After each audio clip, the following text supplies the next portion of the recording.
आज Doubtnut app download करें। Doubtnut पर अपने सभी गणित, रसायन विज्ञान, भौतिक विज्ञान और जीव विज्ञान के डाउट्स का करो सफाया।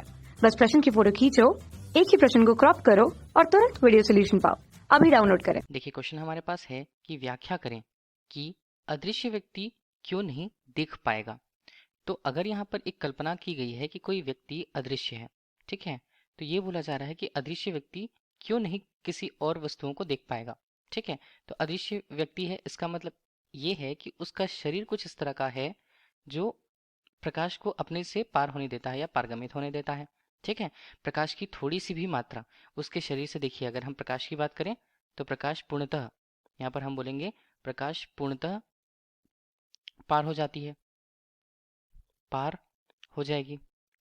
अब प्रकाश पूरी तरह से अगर पार हो जाएगी तो उसके शरीर में कोई भी ऐसा स्थान ना होगा या ऐसा स्थान नहीं होगा जो प्रकाश को अवशोषित कर सके। अगर उसके शरीर में थोड़ा सा भी ऐसा कुछ स्थान, जैसे अगर हम दृष्टिपटल की बात कर रहे हैं या उसकी आंखों की बात कर रहे हैं, ठीक है, दृष्टिपटल या हम आंखें कह दें, तो देखिए बाहर से आने वाली प्रकाश जब उसके शरीर या दृष्टिपटल या उसकी आंखों पर पड़ती है तो आंखों के द्वारा ये सामान्यतः थोड़ी सी मात्रा अगर हम कहें वो अवशोषित की जाती है और उसके आधार पर हमें किसी वस्तु की उपस्थिति का अंदाजा हो पाता है। मान लीजिए कि कोई प्रकाश उस व्यक्ति पर पड़ता है, उस अदृश्य व्यक्ति पर पड़ता है, ठीक है, और मान लीजिए थोड़ी बहुत मात्रा प्रकाश की उसके आंखों के द्वारा या दृष्टिपटल के द्वारा अवशोषित कर ली जाती है।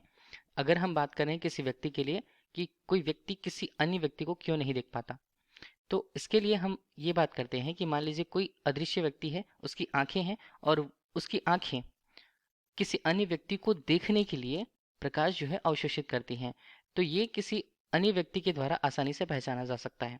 ठीक है, तो फिर इस तरह से हम कह सकते हैं कि वो व्यक्ति अदृश्य न हो करके वो दिखता है या दृश्य व्यक्ति है। ठीक, हम यही कह पाएंगे।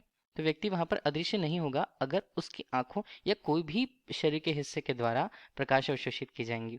ठीक है, तो कहीं प्रकाश अवशोषित होती है, प्रकाश का अवशोषण अगर होगा या थोड़ी बहुत प्रकाश विक्षेपित होगी तो वो अन्य व्यक्तियों द्वारा पहचान ली जाएगी आसानी से। ठीक है, जिससे प्रकाश का विवर्तन, प्रकाश का परावर्तन हमारी आंखों तक पहुंचता है, तब हमें किसी वस्तु की उपस्थिति का अंदाजा हो पाता है। तो इस तरह से अगर हम किसी अदृश्य व्यक्ति की बात करें तो अदृश्य व्यक्ति के लिए सबसे पहले हमने उसके शरीर की बात करी। उसके शरीर में प्रकाश जो है वो नहीं ठहरेगी, पूर्णतः पार हो जाएगी, तब वो व्यक्ति अदृश्य होगा। और अदृश्य व्यक्ति किसी अन्य व्यक्ति या अन्य प्रकाश स्रोत को देखना चाहता है या किसी को देखना चाहता है तो उसकी आंखों के द्वारा ये जरूरी होगा कि वो प्रकाश का थोड़ा बहुत अवशोषण करे या प्रकाश का विक्षेपण वहां पर हो। ठीक है, तो अगर प्रकाश का विक्षेपण होता है, इससे ये सिद्ध होता है कि वो व्यक्ति अदृश्य न होकर दृश्य व्यक्ति होगा। Thank you. कक्षा 6 से 12वीं से लेकर नीट, IIT, JEE वो एडवांस के लेवल तक 1 करोड़ से ज्यादा छात्रों का भरोसा। आज ही डाउनलोड करें डाउटनेट ऐप या व्हाट्सएप करें अपने सारे डाउट्स 8400 400 400 पर।